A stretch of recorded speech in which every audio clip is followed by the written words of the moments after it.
શેખ સાદીએ બધા શિષ્યને પૂછ્યું કે સાધુનું લક્ષણ શું?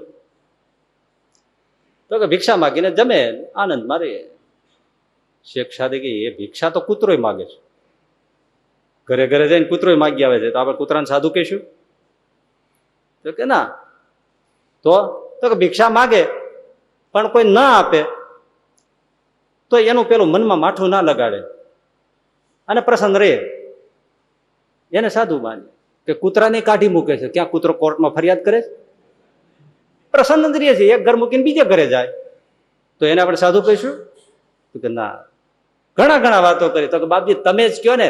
તો કે ભિક્ષા માગે ન મળે તો પ્રસન્ન રહે એટલું નહીં, ગોઠણીએ પડીને પરમાત્માને પ્રાર્થના કરે, હે ભગવાન તે કેટલી દયા કરી કે આજ મને તપ કરવાનો અવસર આપ્યો, એમ જે વિચારે એને સાધુ કે અમે તો હું ઉપવાસ કરું એવો નહોતો, પણ તે આજ મને ઉપવાસ કરાવ્યો, તારી કરુણાનો પાર કેટલો. આ ના થાય. આપણે તરત એમ થાય મારા ભજન કરી થાકી ગયા તો ભૂખ્યા માર્યા. આ કે તું કેટલો દયાળુ છે, મને તે આજ ઉપવાસ કરવાનો તે મને અવસર આપ્યો, આને સાધુ ગણ. આ સદબુદ્ધિ વગર ના સૂજે.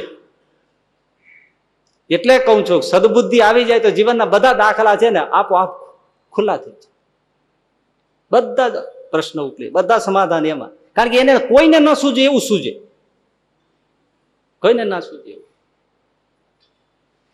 નિજ કર્મ અનુસાર જે મળે એના બે અર્થ છે.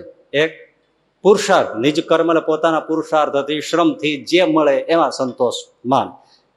બીજો નિજ કર્મ ઉપાતમ, પોતાના પ્રારબ્ધ અનુસાર, પ્રારબ્ધ કર્મ અનુસાર જે લખ્યું છે, જે મળે છે એ મળે એમાં સંતોષ માને.